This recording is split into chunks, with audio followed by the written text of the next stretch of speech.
Alright, magandang hapon. It's Sunday afternoon once again mga ka-big time. Kamusta na po kayong lahat dyan? And welcome once again dito sa ating Big News Ngayon, Pilipinas Radio. Ayan, dito sa ating programang Big Time Kwentuhan. Oy, alam nyo mga mga ka-big time, maganda yung ating panahon ngayon.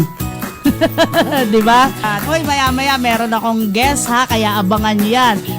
So, this time, at kaya ito yung ating i-welcome, no? Ang ating kakwentuhan ngayon, no?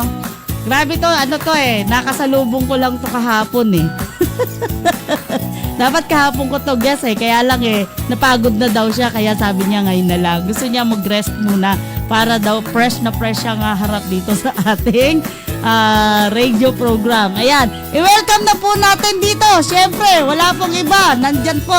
Maaaring kakilala ninyo o kamag-anak ninyo, kaibigan ninyo. Bigyan po natin ng masigabong palakpakan. I-welcome po natin. Please welcome J. Lord Batalog. Ayan, welcome J. Lord dito sa ating Hello po, magandang hapon po. Yan, di ba? Magandang hapon po sa Big News Ngayon, Pilipinas. Ayan, dito tayo sa ating kwentuhan tayo. Handa ka na ba makipagkwentuhan? Ay, nakakatuwa kasi binigyan mo talaga ako ng It's an honor na pinaunlakan mo ako na mag-guest ka dito sa aming programa. Ayan. Opo, at wala naman kasi nung gawa. Halimbawa, kung gusto mo mga kwentuhan ng mga dapastiyan, pwede naman po tayo. Oh, yun, di ba? Kwentuhan lang. Wala tayong dyan. Wala tayong mga personalan na dyan, di ba? Ito kasi, itong ating programa, J-Lord, kumbaga, mga, pwedeng yung mga nakaraan, pwede yung ngayon, o yung pwedeng yung bukas, ngayon.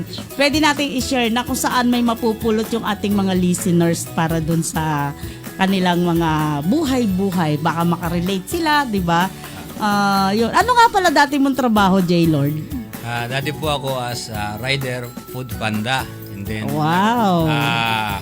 Nagpo-food panda po ako. And then, nagdi-deliver din po ako ng gasol. Noon, pumasok po ako sa isang pabrika, pero as a delivery. Yahoo! Oh, di ba? Yung mga gustong umorder ng gasol diyan, Rigasco po ang pangalan nun. Ano pangalan? Rigasco.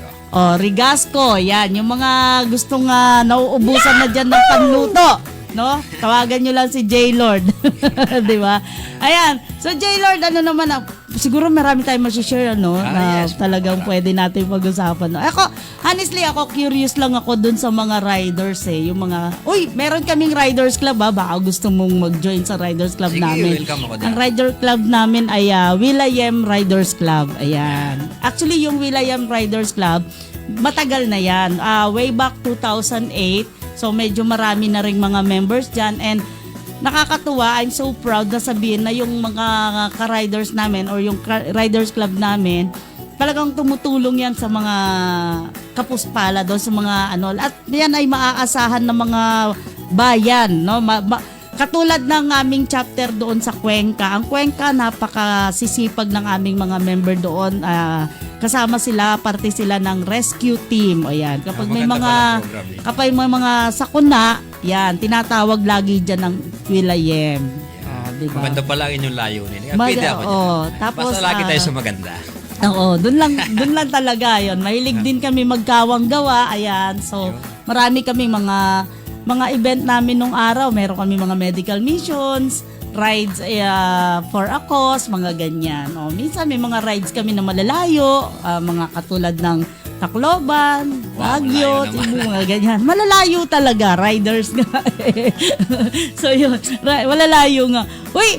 Since nabanggit mo sa akin yung delivery, alam mo, medyo curious ako dyan kasi syempre, tayo, alam natin yung buhay ngayon, talagang kumbaga umiikot na sa mga online deliveries, di ba? Yes. Yung mga tao ngayon, hindi mo malaman kung masipag pa ba o tamad na. Kasi, di ba, lalo na ngayon, magpapasko. Yes. Grabe, sobra yan. Kaya kami honestly, umu-order na kami agad, maaga pa lang para pag dumating yung mga items na pangregalo namin, sasakto na talaga dun sa December. Hindi man dyan ngayon kasi no, buhat nung pandemic, ang mga tao talaga hindi na nakakalabas. Kaya naglabas siguro ang ibang mga application ng ganyang sistema, delivery as a deliver. Oo, pero 'di ba no, kung tutusin ang laking tulong 'di ba? Sobra. Yes, Kumbaga, napakalaki. general na 'yun eh, ang dami na eh. Doon mo na makukuha talaga Oo, iba't lahat, iba 'di na ba? talaga. Oo. So, ano naman ang share mo naman sa amin kung ano yung mga na-experience mo dun sa sa pagdi-deliver mo. Marami. Merong nag-o-order, halimbawa, nag-o-order sila and then minsan nagkakamali sila ng location kung saan nila lalagay pero at least trabaho. Anong ginagawa nyo pagka ganon? Tinatawag agad? Or tinatawagan namin si customer and then minsan nagkakamali sila ng location kung saan nilalagay. Nagmamadali, halimbawa, gutom na si customer, ganyan. And then, pag nagkamali ng location, pupunta kami sa location, tinatawagan namin. Pagdating namin sa location, wala siya doon. And then, nakikisuyo na lang, nakikiusap na kung pwede, dalhin na lang sa kanya. Ganito, kung saan lugar ba siya naroroon. Halimbawa, nasa trabaho, tapos ang location niya, nasa bahay niya. Di, kung ganon, di-deliver naman namin. Ako, naka-experience ako, nag-order ako online, no? Hindi ko makalimutan tong tong riders na to. Sobrang bait niya. So, nag-order ako online, tapos kinabahan na ako nung dumating yung items ko kasi sabi ko, bakit ganun yung itsura ng items? Kasi ito, madalas to nangyayari, di ba? Sa mga online Lalo na, orders. Actually, sa pagkain. Yan. Oo. Number 1. Ito, hindi naman pagkain to, magagamit siya. Ngayon, nag-order ako doon ng jacket, no? Ang ganda ng jacket, tapos kausap ko pa talaga yung seller, ganyan. Nung dumating na yung order ko, hawak ko yung pera ko, siyempre, yun eh, kay 800 plus ba, 700 plus, mga ganyan. Malaki-laki rin, di ba? Ngayon, sabi ko dun sa riders, uy, wag ka munang umalis. I-check ko muna, sabi niya, ma'am, kasi hindi po pwede buksan, sabi niya. May mga times na talaga naman hindi talaga pwede buksan. Sabi ko sa kanya, alam mo, ikaw, nag-deliver ka, alam mo kung saan galing to, yung company nyo, alam nyo kung sino yung sender, may habol ka. Ako, hindi ko alam. Kasi wala akong details nung sender. Wala din naman nakalagay dun sa Actually, package ko, di ba? Sa rider kasi, as a rider, pag ang items ay nakabalot na yan, bawal na namin yan pakialaman. Oo. So, hindi na namin pwede yung buksan. Oo. Kasi bawal yun eh. Oo. Pag yan i-deliver sa amin, sa halimbawa sa isang, i-deliver yan sa isang warehouse. And then, i-deliver na namin yan sa customer. Ayun nakapackage na yun. Nakabalot na yun. Ayun Bawal nga na eh. namin. May mga code lang yun. May mga Oo. code number, ganyan. Ang nangyari ganito, sabi ko dun sa riders, sabi ko, hawak pa lang dun sa package ko, sa parcel ko, iba na. Kasi sabi ko, kung ito yung order ko, dapat bulky yun. No? Sabi ko dun sa riders, ano ang pwede nating gawin habang nandiyan ka sa tabi ko? Sabi ko sa kanya, wala namang problema sa akin eh. Sabi niya, ma'am, i-cancel nyo na lang po, sabi niya. Kasi sabi ko, eto kako yung order ko, tignan mo. Sabi ko, dinakita niya. Tapos, bubuksan ko to ha, sabihin mo doon sa company nyo, bubuksan. May tinawagan siya eh, may tinawagan yung riders. Binuksan ko, di mali. Alam mo na, ang nakarating sa akin, ukay-ukay. O parang, pero iba ang items na pinorder mo. Oo. So, sa bait naman nung riders, sige ma'am, ganito, ganyan, gawa ka na lang po ng and then may ID po ba kayo na pwede kong Sabi ko, sige, meron. Sabi ko, kasi ako, ang problema ko, wala akong habol dyan. Kasi in-order ko lang yan online. 'Di ba? Ang point ko doon is, yung nag-send niyan, alam nyo, kasi kayo yung, carrier nung items. Pero nangyayari talaga yan. Yun. So, Pero awa hindi naman ng madalas, Diyos, hindi madalas. awa naman ng Diyos na hindi niya na kinuha. Ano, paid online or cash on delivery? Cash on delivery. Sabi ko, cash on delivery yan eh. Okay lang kung paid online niya, wala akong magagawa. Kaso, nag-cash on delivery siya. So, sinoli niya, sabi ko, may tumawag kasi sa kanya, tinawagan siya, tapos pinakausap sa akin. So, sinabi ko sabi ko ganito. Tapos yung seller, naka-block na ako. Naka-block na ako. So, ang ginawa ko, screenshot ko lahat yung ano nung seller, tapos sinend ko lahat sa ano, like, halimbawa, sa DTI, so ganyan, sinend ko na talaga. So, ayun, tamang-tama naman, itong si BIR, naglagay ng tax na sa mga ganyan. Dati kasi wala di ba? Yun. So, yun, hindi ko naman lalahatin may mga riders na talagang marunong din talagang tumingin sa situation ng isang customer. Oo. Dapat ganon. Kasi may mga riders din naman na balasubas din, no? Hindi naman nila lahat kasi iba-iba kasi tayo ng ugali, kaganyan. Oo. Iba-iba tayo So ano yung perfect mga sa tao. anong hirap nung danas nyo, danas mo, as a rider Ako kasi delivery? as a rider, delivery is pagkain talaga kami. Sa pagkain.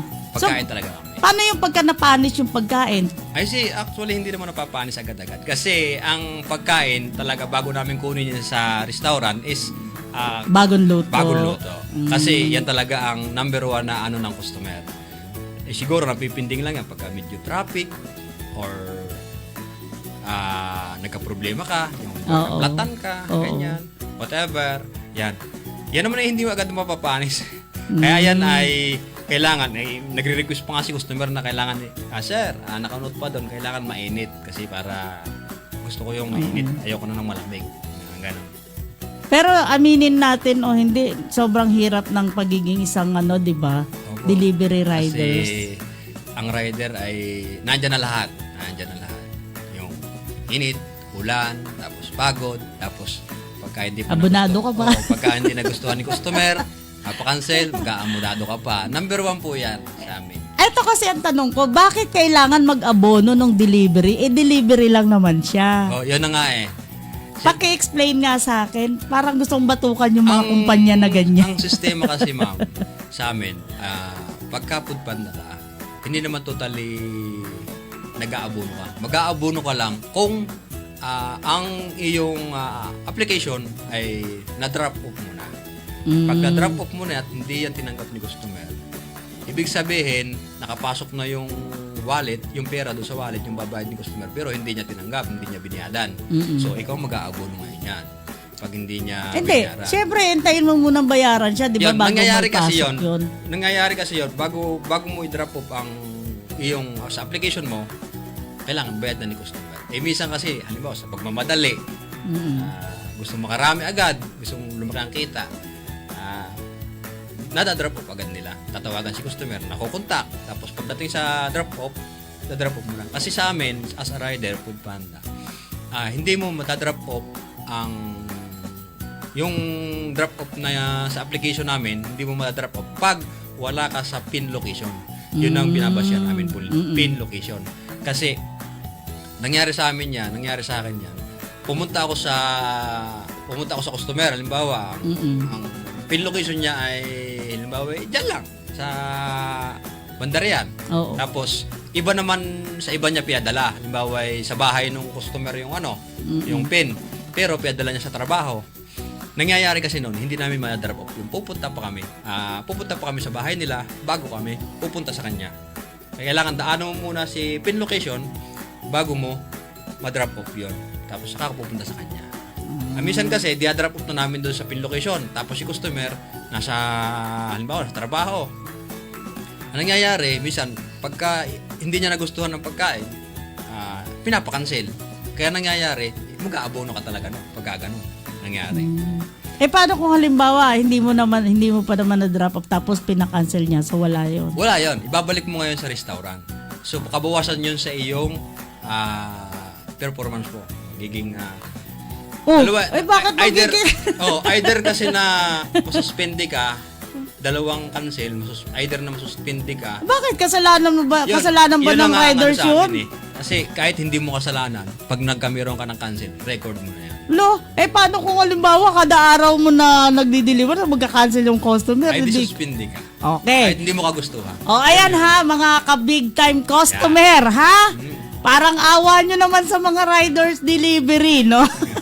ganito pala ang kanilang buhay. Oh. Ngayon ko lang nalaman, di ba? Ang hirap pala. Oh. Subukan nyo rin maging riders delivery para malaman nyo yung pakiramdam, no? Na nag-aabono kayo. Kasi akala ko kasi sa mga social media lang yung mga nakikita ko na, di ba yung iba kinakain na lang nila yung pagkain. Totoo yun. Kasi Para sila na lang nagbabayad. Para mapakinabangan mo naman. O, di ba? Tapos binayaran mo kasi yun eh. Hindi ka. Asa na yung mga konsensya ng mga umu-order dyan, ng mga peke?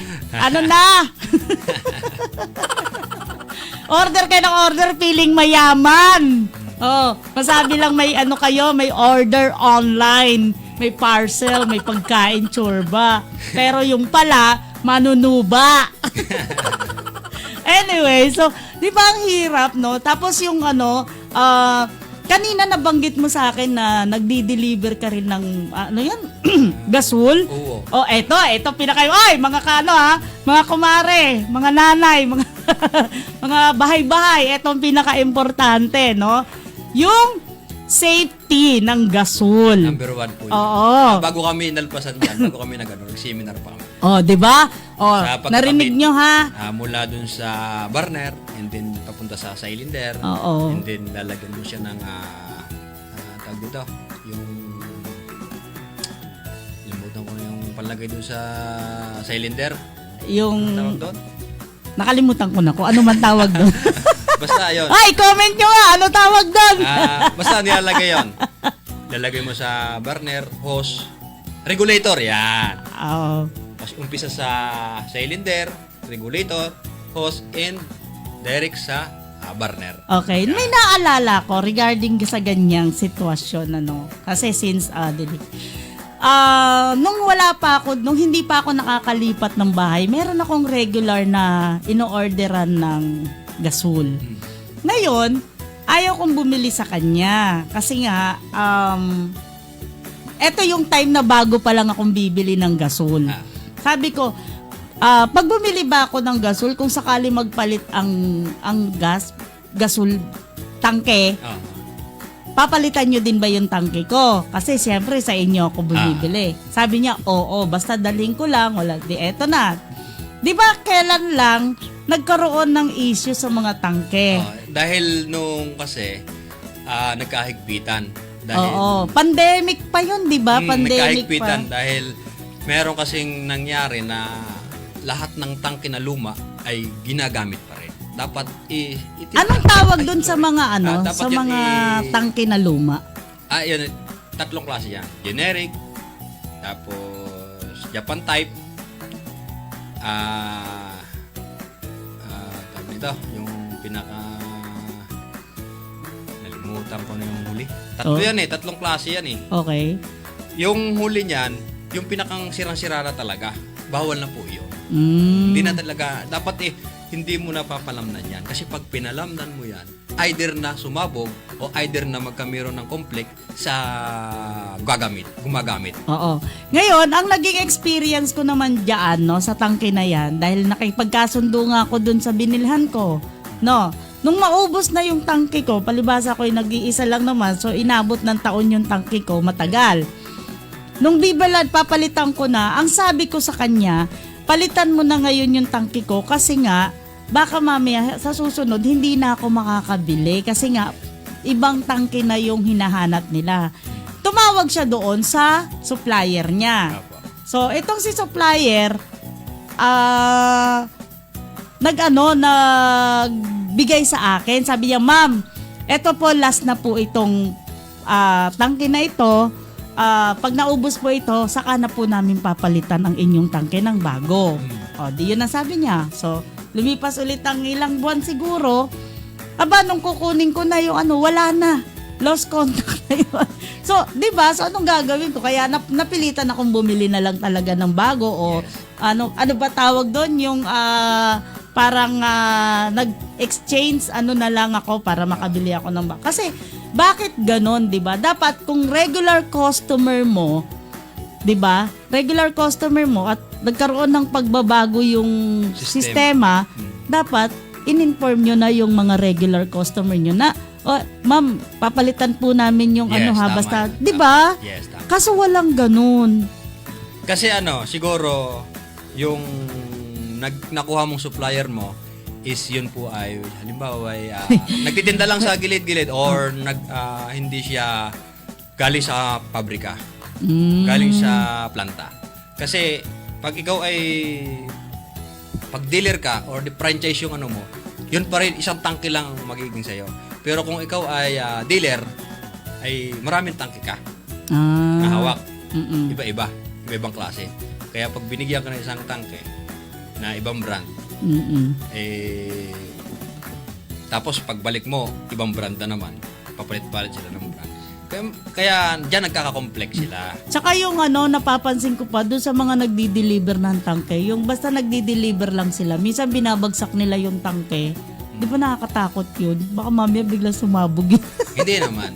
Kasi ang sistema niyan sa tangke, sasabog yung pagbukas, tapos sisindihan mo.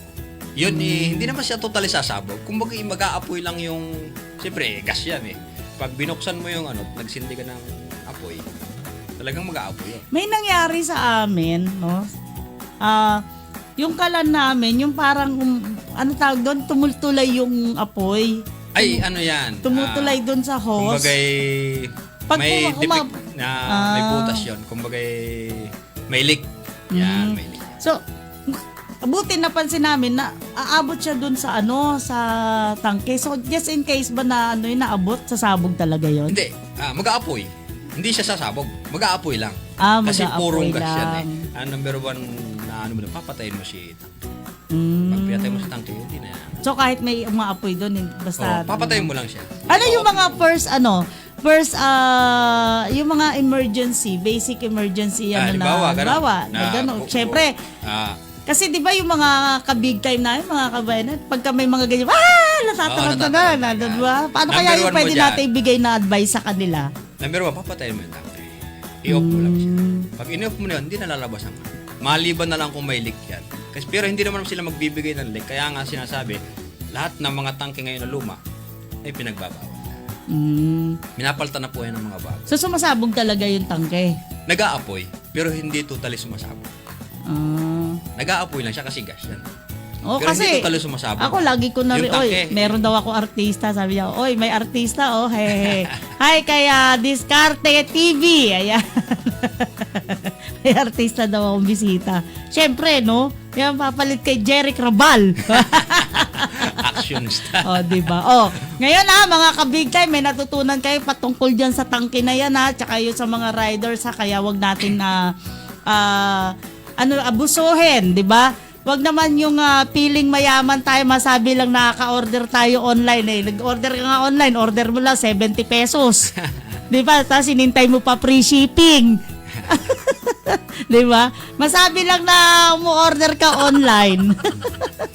Okay. So, dapat pala kaibiganin nyo yung mga riders. Ayan. Para if ever na merong mali dyan sa inyong order, at least madali rin kayong matutulungan ng ating mga delivery riders. Dahil syempre sila yung may contact. Pagdating naman sa pagkain, siguraduhin nyo naman na talagang yung pagkain na in-order nyo ay babayaran. Kasi naaawa talaga ako sa mga napapanood ko sa online na yung mga totoo riders talaga yan. na Nangyayari talaga yan. Ilang beses na nangyari sa akin, tagal ko na. Dito sa Lipa, bago mag-pandemic, gano'n na kami. Nag-open na sila. Bago nag-pandemic, 2019. So wala Nandito bang na ako. doon ang kumpanya yung may hawak sa inyo para Ang ginagawa naman nila is binibigyan kami ng kumbagay hindi na lang si customer pa halimbawa si customer binibigyan na lang sila ng voucher halimbawa nagka-conflict sa kay customer o di ka kung sa rider naman ay walang magagawa si company namin dahil yun wala namang bayad. Ang pinakabayad lang si UA yung konti lang, hindi almost na buong yung kinusumo ng oras mo at yung layo na yung di pinagdalhan. Hindi kagaya ng pagka na-drop off mo siya na complete deliver mo na buo mo makukuha yung delivery. So, pwede ba natin bigyan ng idea yung mga kung magkano ang kinikita ng isang rider delivery sa isang araw? Depende naman yan Halimbawa, kung masipag ka is nasa iyo yung ang kita mo sa isang araw nasa mga kamay mo. Kung masipag ka at maraming halimbawa, depende rin yan sa order eh. Kasi minsan, kakaunti ang order, medyo matumal, ganyan. Tapos pagka naman ikaw ay halimbawa ay malakas ang delivery, tapos kumpleto ka sa schedule, kumpleto ang iyong oras, masipag ka, malaki din naman. Nakakaabot din naman ng 1,000. Ang isang araw? Oo. Ba? Pag malakas, ha? Pero pag wala mahina, tatalo sa badyaw. pero pag mahina naman, tamad ka pa, panggasuli na lang, pangkain mo wala, pambinata lang. Talaga? Oo. Ganon ang delivery sa amin. Ay di lalo ngayon magpapasko, ibig sabihin maraming di ba? Maraming naman nagdi-deliver ka, naggaganong ka pa rin baga. Oo, hanggang ngayon. So kumbaga Sa talagang delivery nice. na yan, sa delivery, shoutout nga pala yung mga delivery natin dyan. Yun, mga no? Foodpanda, Grab, yan, mga tropa natin dyan, mga JNT, yan. Ingat kayo palagi. di ba? Uy, pero sa totoo lang, saludo ko dyan sa mga delivery. Ako nga, gusto ko sana mag-delivery riders. Kaya lang yun, di yung pwede yung motor ko eh. Pang-artista lang daw yung motor ko, hindi pang-karatis. Di ba? Hindi kasi meron silang required na motorcycle na kailangan mong gamitin. Di ba? Sa isip ko nga, sabi ko, ba't ganun? Sa ano lang? Nakakasabay ko naman yung mga riders. Minsan nga, masirain pa yung sakayas. Sa ibang company, meron. Pero sa amin, wala naman. Kahit anong gamitin mo motor, pwede. Basta may deliver mo lang yung pagkain. So, puro pagkain lang talaga siya. Meron namang grocery. Ganyan. Kasi dati, puro pagkain lang. Ngayon, dumating ang grocery. Tapos yung mga padala na yan. Yan, kasama na rin yan. Lahat na. Sinakop na nila lahat. Kahit kung gusto mo ipadala, pwede. Yun ang naging, hanggang ngayon, yun ang naging trabaho mo. Hanggang ngayon. Diba? Hanggang ngayon. So, wala ka ibang sinubukan na trabaho? Meron. Aside sa, delivery.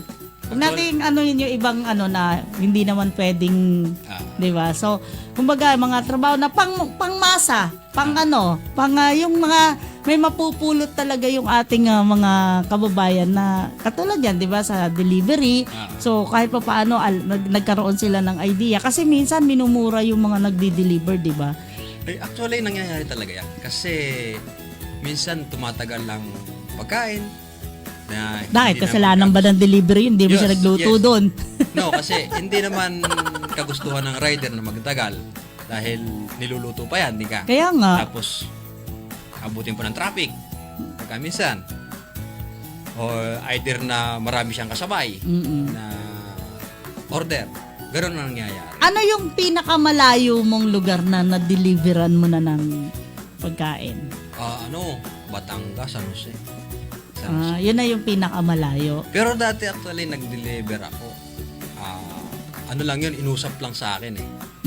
Nag-deliver ako sa Las Piñas. Layo. Oo, pagkain yung seafood. Luto o hilaw? Luto na. Galing dito sa Batangas? Galing dito sa Talaga? Ay magkano singilan pagka ganun? Depende yon. Si customer na ang kakausapin doon ni restaurant. Tapos sasabihin sa akin. Tapos tatanong sa akin kung pwede ba sa akin. Ganon.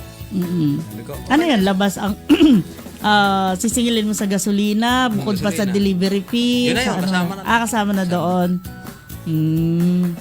Ako nung way back nung mga pandemic time, kasi di ba ang pwede lang lumabas talaga nung pandemic is essential pagkain, o mga ganyan.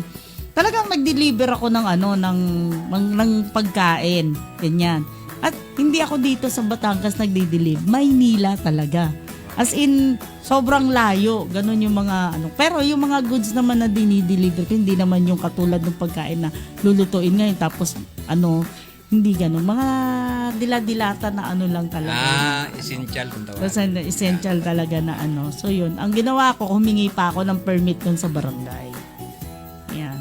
Ay kami noon, nung dumaan ng pandemic, pero kaming IETF ID. Yun, IETF.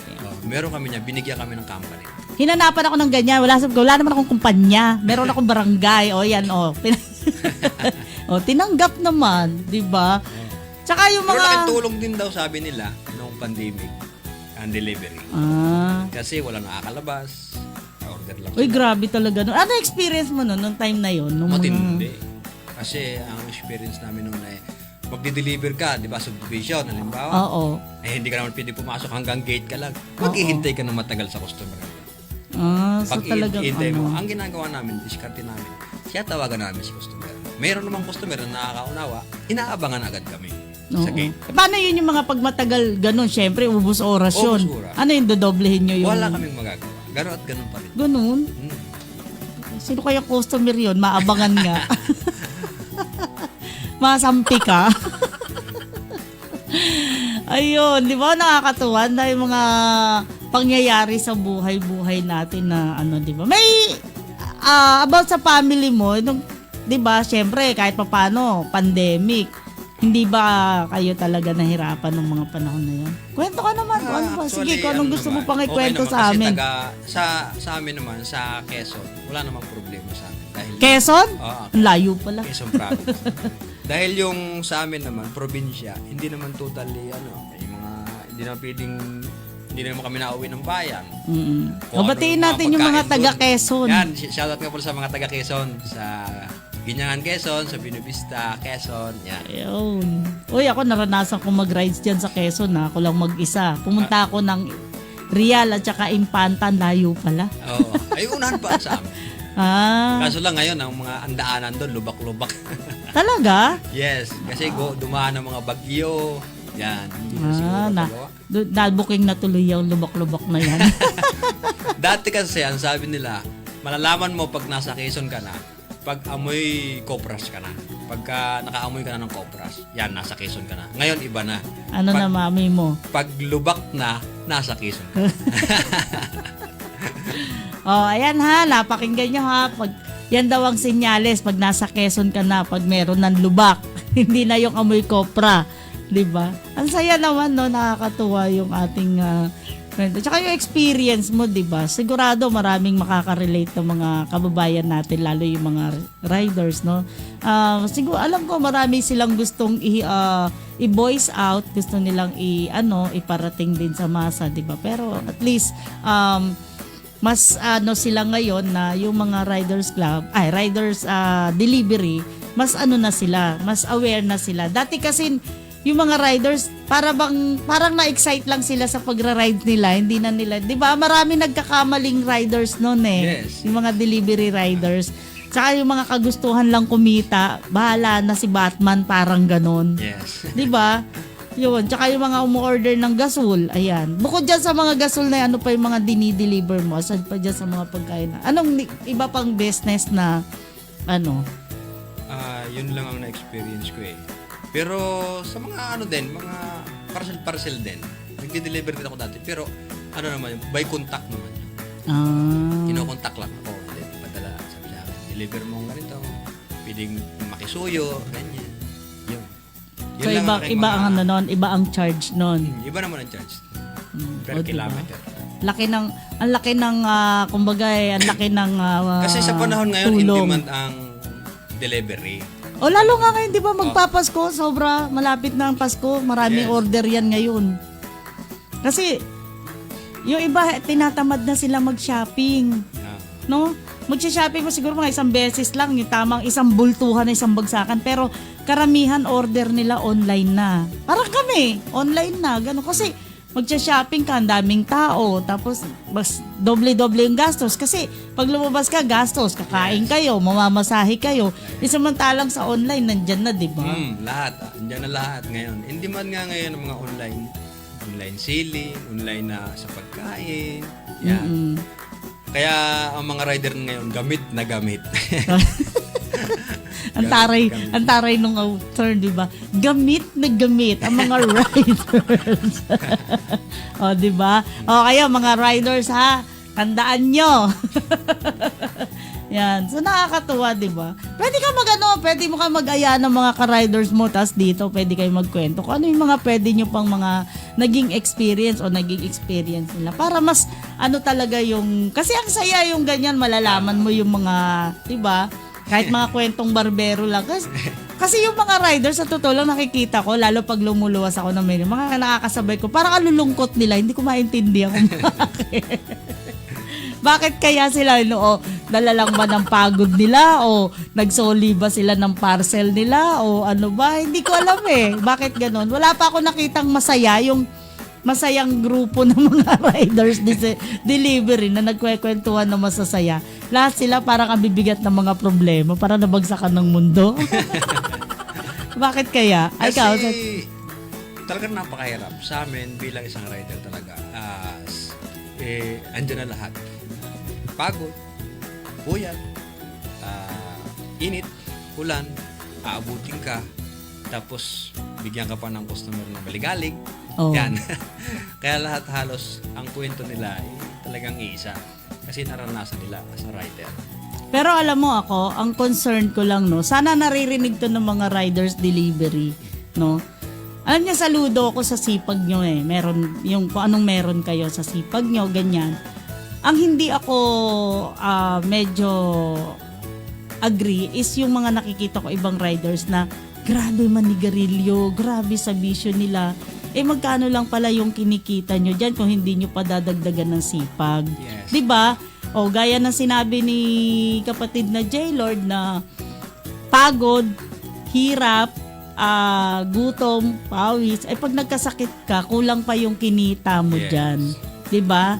Parang ano lang yan parang actually yung tingin ko dyan sa delivery riders at saka sa call center, parang iisa lang. Kasi ang kaibahan lang nila, si call center nakaupo lang. Si riders nagro-roaming, nag-iikot, diba? Pero same yung level ng pagod. Yes. Same yung level ng kasi eto si rider delivery, maaga man siya nagdi-deliver pero batak na yung katawan sa pagod. Ito naman si call center, sa gabi lang siya meron, batak din naman yung mga nerves niya sa puyat. So same thing, pag nagkasakit, isa lang din ang nagiging sakit. It's either pneumonia, tuberculosis, and then bumaba ang immune system. So sana maging aware talaga yung mga delivery riders at the same time yung mga call center na health is wealth. Yes. Health is wealth talaga. Kasi grabe, aanhin nyo yung kinikita nyo dyan na kung tutuusin, kulang pa yan pag nagkasakit. Yes. Yun. Kaya kasi lalo yung mga call center, kape ng kape, wala na silang ginawa kung hindi magkape. Kasi nga, nilalabanan nila yung antok nila. Puyat. Oo. Same thing din si delivery riders, basa ang likod niya kasi yung suot niya, siyempre, 'di ba? Nakabalot na balot yan dahil motorcycle yan. So, init, ulan, ano pa ba? Yung mga pagod, yung layo, 'di ba? So, ang tendency matutuyuan ng pawis sa likod, So, anong kasakit? Magiging sakit, pneumonia pa rin. Kaya 'Di ba? Nung panahon ng pandemic, pag meron ka pneumonia, COVID ka na. COVID. Diba? Yung sumakit nga lang ang konti ang iyong paa, COVID. 'Di ba? Buti hindi kayo na nakaano ng COVID nung mga panahon na 'yon. Wala naman. Yun naman kami. Ang kasi noon is palakasan ng resistensya. 'Di ba? Yan ang kailangan ng delivery riders. Mag-aware kayo kailangan sobrang lakas ang resistensya ninyo dahil hindi pwede yung mahina dahil hindi nyo talaga kakayanin ng katawan ninyo yan. 'Di ba? So, masarap yung trabaho kasi parang kala mo lang naglalakbay-lakbay ka lang kung saan-saan, nagdi-deliver ka lang, ganyan. Pero hindi mo alam yung epekto. Yung epekto ng paglalakbay mo. Hindi mo kasi mahangin Hindi mo naman ramdam yung kung pawisan ka kasi pag mahangin, 'di ba, pag umaandar. Yes. So ayun. So maging aware lang tayo talaga dun sa mga. At doon naman sa mga nagdi-deliver ng gasol, ano ang pwede nating maibigay na payo sa kanila doon? So pag-iingat kapag di-deliver ng gasol kasi iba kala mo bara-bara lang, lalo yung mga tinatamad mag-deliver. Kailangan pag nagde-deliver ka ng gasol, siyempre kailangan maingat ka mag-drive. Number 1. Kasi once na yan ay malaglag or matumba, tapos nabuksan, meron talaga laging matatakot sa likuran mo o sa harapan mo, makakita sa'yo. Mm-hmm. Kasi gasol yan tangke ng LPG yan eh. Kaya lagi napasok sa isip ng tao, sasabog yan, sasabog. Pero hindi talaga siya Hindi naman siya sumasabog. totally sumasabog. Yan po ay naglalabas lang ng kasi gas yan. Kala ko kaya sabi ko ano itsura ng gasol pag sumabog. 'Di ba? Ay may naalala ako kasi nung time na nagra-rides ako, papunta ako noon ng San Jose, no? Pupunta ako ng San Jose. Ang nasa unahan ko, delivery ng ng mga gasol. Unexpectedly, biglang nabuksan yung tawag nito, yung pinto nung konti lang naman yung gasol meron siya, pero may dalawang gasol na gumulong. Yung isa, buti hindi tumama sa akin. Yung para siyang, nung bumagsak siya sa simento, tumalbog, gumanon. Bakit gumanon yun? Nabuksan siguro ang valve. Nung Malakas ang pagkain pa kasi pag mataas yan, galing sa taas, tapos mabuksan ang valve, parang siya eh, yung impact niya, yung kasi yan eh, yung may hangin sa loob yan eh. Yun yung pinakang gas niya. Malakas ang impact niya pag kasi nung tumalbog siya, tapos gumagano, sumingaw na siya dun sa nung nasa gilid. Tapos ikot siya ng ikot. Paano pala yun kung may sigarilyo dun o kaya may Yun ang mag-aapoy. Talaga? Kasi gas yan. Kahit sigarilyo lang? Ay, sigarilyo lang. Pag yan inabuksan, open. Mag-aapoy yan. Kaya pagka delivery. Pero nung ako naman, nung nakita ko yon, nung nalaglag yon, natuwa ako kasi naaliw ako dun sa nagtoink, nagagalan yung gasol. Sabi ko, ay, ang taray, tumalbog. Yung isa, hindi, gumulong lang siya. Yung isang, kasi dalawa yun na tapos huminto yung parang truck yata o nagdi-deliver. So sabi, naku, yung gasol nyo nandoon. Yun. Tapos, buti walang tinamaan. wala, Delikado dalawa lang kasi. kami. Ako yung kasi, di ba, Nasa dun ulihan sa daanan yung papunta ng San Jose dito. Pag dito ka sa may Adya dumaan, maluwag yan eh. Doon ako dumaan. So sabi ko, buti na lang malayo ako. Kaya pag tinamaan ka masakit din yung bakal yan. buti kung gising ako noon. Pero ang tataray kasi pagbagsak ko yun, toing, tumalbog siya. Pagbagsak ko yun, toing. Hanggang sa, Gawa na impact yun. Malakas kasi ang yung ganun pala yun. Paano pala yun pag talagang umaapoy na, no? May sigarilyo? Talagang mag-aapoy talaga yun. Tsaka speaking of sigarilyo, may nakikita ko mga nagdi-deliver, grabe magyosi Pero bawal. Knowing tangke yung dala nila Bawal yun. Pinagbabawal yun. Kasi paano kung sabi nila katwira wala naman laman, parang ganon. kahit na, kasi hindi naman either nauubos lagi ang tangke. Hindi man nauubos agad yan. Kahit gamitin mo yan, hindi man halos lahat, hindi siya nasasaid. Talaga? Laging may natitirang kunti yan. Pero yung kunti na yun, pag wala na. Kunting lang yun, apoy ng kunti, pag naubos yun, wala na. Oo, totoo kasi yung mga nakikita ko na nagdi-deliver, di ba, minsan dalawa. Tapos, yung isa nagyoyosi. Ako, ba't nagyoyosi yung delikado yun, di ba? Pero bawal talaga yun. Ano yung nagiging cause? Halimbawa, nabuksan yung, walang apoy na, na involved. Nabuksan, na aksidente lang na yung nabutas or whatever. Pag nalagay sa balat, ano nangyayari? Wala naman siya. Wala. Hindi naman Anong pakiramdam no? Malamig ba? O ano ba? Parang hangin lang din siya. Pero wag lang yung diretso. Kasi nainit yun eh. So, may tendency na parang masusunog din yung balat, gano'n? Oo. Taray, katakot. Kaya kumbaga, yung kailangan talaga ng atensyon na pag-iingat talaga, di ba? Na, pag gumamit ka niya, kailangan mag-ingat ka. Pag sa bahay, halimbawa, nasunog yun, accidental na o biglang umapoy yung pinaka sa malapit sa regulator, anong unang-unang gagawin doon? Kumuha ka ng basahan, kay tela na basain mo agad. Tapos yung ilalagay doon. Itataklob mo doon para mamatay ang apoy. Pag namatay naman ang apoy noon, wala na yun. Tapos bubuksan mo lahat ng sarado. Lahat ng sarado, bubuksan mo para kasi sisingaw para yung sumingaw, lumabas na yung mga gas. Yung gas. Kasi hanggat nasa loob yan, mag-aapoy yan sa loob. Talaga? Oo, pagka nakakulob yan, tas may apoy sa loob. Kahit wala nang doon? Oo, kahit wala na, di nabuksan yon, sumingaw na. sa kalooban ng bahay, hindi siya lalabas yung gas. Pag may nasindi ka kahit konti, diretso yan. Parang ano yan sasama yan sa hangin. Talaga? Ganun? Lo? Ganun yun. Kaya pala sa mga pelikula, no? Pagka yung mga... Kailangan pagka ganyan, bubuksan mo agad ang lahat ng pintuan, bintana, ganyan. O yan mga ka-beg time. Yung mga safety and ng mga gas, no, sa pag-iingat natin. Mapabahay man yan, restaurant o kung ano man, kahit yung mga nandyan lang sa mga ano pa tawag dyan, yung mga nagpi-fishball na gumagamit din ng mga ganyan. Ako kasi naranasan ko, naputokan ako nung maliit. Ano ba tawag doon? Gasolito ba yun? Yung super kalan. Yung super kalan. Nakaranas ako niyan, tumalsik yung ano ba tawag doon? Yung pinakalutuan niya. Yung burner. Oo.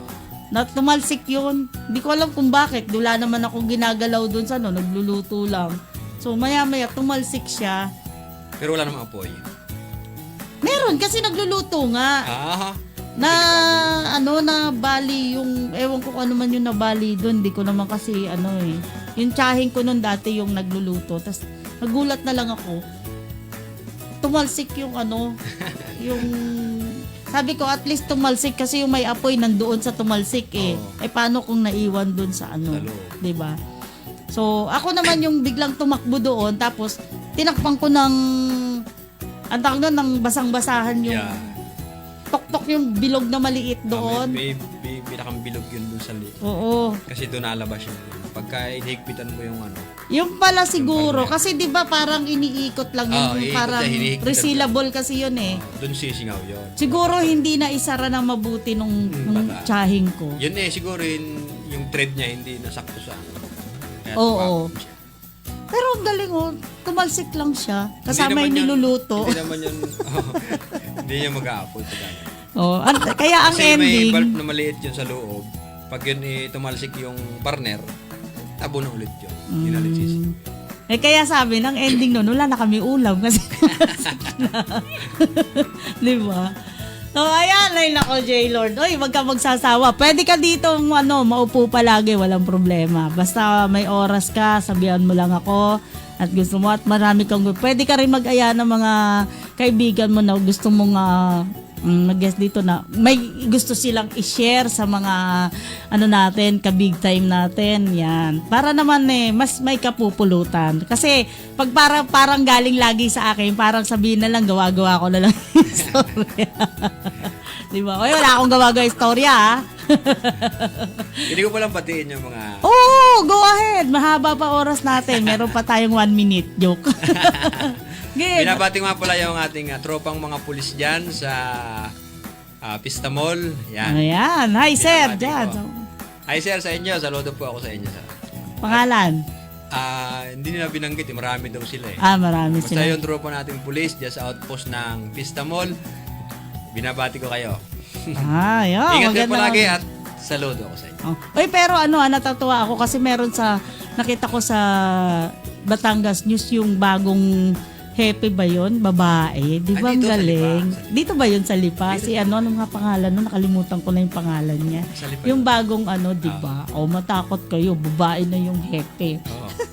Walang ginawang mali yan. Puro tama. Oo, di ba? Babae. So, ilang taon ka na dito sa sa Lipa? Tagal. 15 years na siguro. So mas matagal ako. Ilan taon ka naman? 20, to be exact, 20 years na ako dito sa Lipa. Kaya nakaharap ko na lahat ng mga pasaway. Yan. Ako siguro magti-10 years. Ako ma-share ko lang nung bagong dayo ko dito sa bayan na to, napakaganda. Walang sakit ng ulo. Maluwag ang kalsada, tahimik, malinis. Kasi nag-iiba ang panahon. Yan. Dumadami ang... Sabi ko, gusto ko dito. Bukod kasi sa napakalamig, malinis, 'di ba? Tapos ang mga tao, ang babait. Yung mga ayun na, nung dumating na yung panahon ng Aywan. Ayan na, lahat na, mga pasaway, nagdatingan. Kasi nga, sabi nga nila, ang pagdamay, pagdumi. Tama. At saka lagi ko sinasabi dito sa aking programa, kung taga-Lipa kang tunay, no? Ako kahit 20 years na ako dito sa Lipa, no? ang kultura ng Batangas o ang kultura ng Lipa, ang siyang talagang ina-adapt ko. Hindi ibig sabihin na kahit matagal na ako dito, ay maghahari-harian ako dito at kung ano-ano man, di ba? Which is yan ang nakikita ko sa ibang mga Lipenyo na hindi ko alam kung tunay kabagang Lipenyo. No? Dahil ako, ang pagkakakilala ko sa mga Lipenyo ay pagkababait. Sa totoo lang. No? Pagka ikaw ay balasubas at tarantadong ewan na hindi ko maintindihan, ay ikaw ay hindi taga-Lipa. Sadya. Dayo lamang. Dayo ka lang. Dumayo ka lang para magsiga-sigaan. Di ni sa Lipa. Nagkamali ka. Nandito lahat ng bara. Sadya! Di ba sabi nga din sa Batangas, wala na ang yaman, wag lang ang yabang. Alay, pagka naman kainaman na ikaw, Rude. Yun. Ako na-adapt ko yun, yung kultura. So, kumbaga hanggang ngayon. Kasi, yung mga nauna kong mga nakilalang kaibigan, katrabaho, sa negosyo, ang mabait nila, sobrang advices talaga yung mga binibigay na nila sa akin na ikaw, pag gusto mong tumagal sa Lipa, ganito gawin mo, ganito, ganyan. Totoo. In my 20 years, tahimik ako namuhay.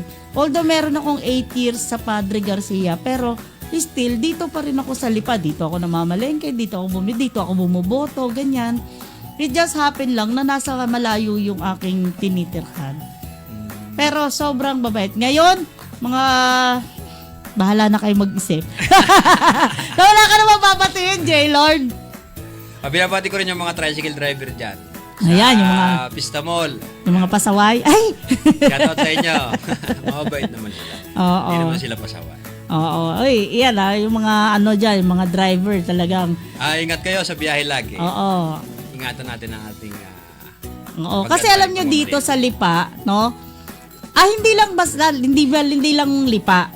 Bawat bayan may kanya-kanyang ordinansa. Ang masasabi ko lang, no?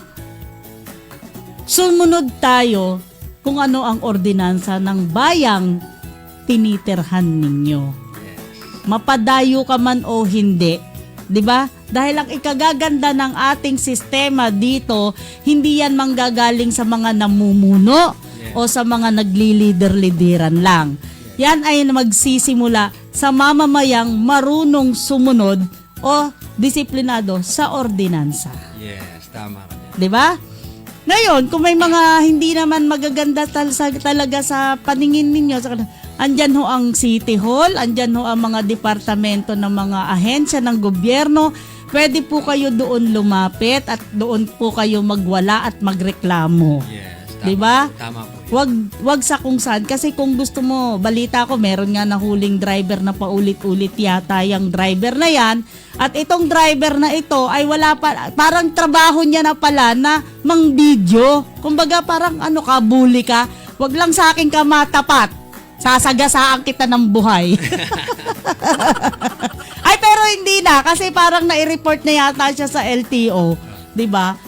Ewan ko sa iyo, magbayad ka ngayon ng mo. Kasi hindi lahat hindi ka taga dito sa Lipa, pero kung gagawin mo yan, grabe ka. Ang balita ko, parang taga Valenzuela yata siya. Gusto mo taga Valenzuela din ako. 'Di ba? Yung parang ginawa na lang niyang hobby yung yung mang-aaway siya, tapos 'di ba? Wala ka respeto sa bayan na pinuntahan mo. 'Di ba? Ikaw na rin naman ang nagsabi, City Ordinance. Yang City Ordinance, sinunod mo ba o hindi? Ayan lang, mga ka-big time. So ayan, naubos, ang bilis ng oras natin, isang oras, di ba? Sabi ko na, wala ka na ba iba? Wala ka nang pwedeng batiin, happy birthday, happy anniversary, whatever. Di ba? Wala na? Wala akong... Okay. Ayan, mga ka-big time. Binabati ko pala si Busario. Yan. Batikan na TMD. Yan. Sir Sario. Yung mga kasama namin sa public servant. Ayan. Hi sa inyong mga lahat. boss namin. Binabati ko po kayo. Magandang hapon po sa inyong lahat. Yan. Yahoo! Mabuhay po kayong lahat. Okay. Napakababait na aking mga superior. Ayan, magandang hapon po sa inyong lahat. And of course, ayan, one hour na lumipas. Maraming salamat, J-Lord. At sana wag kang madadala na mag-guest sa atin. At wag kang magdala ng magagandang kwento, magagandang eksperyensya na pwede nating ibahagi sa ating mga listeners and viewers, ano, para naman katulad yan, 'di ba? Yan sa tangke malaki yung naging naging awareness nila diyan, 'di ba? Lalo yung mga eengot-engot lang ng gamit ng tangke. Saka yung mga order online, parang awa nyo na. Ha? Magkaroon na rin po tayo ng disiplina sa pag-o-order at wag po lahat yan ay ibagsak sa nagdi-deliver lang ho yan. Kaya nga sa pangalan pa lang, sa tawag pa lang, 'di ba? Delivery, 'di ba? Hindi nila sagot 'yan, hindi nila pagkakamali 'yan. Okay? So maraming salamat ulit at samahan niyo ulit ako sa susunod na Sabado at Linggo. Kaya naman maraming salamat sa iyo, J-Lord, sa paunlak mo at talaga naman. So, ayan, mga ka-best friend, hanggang sa muli po. Kaya ito po ang inyong DJ Bambi na nagsasabing bye-bye.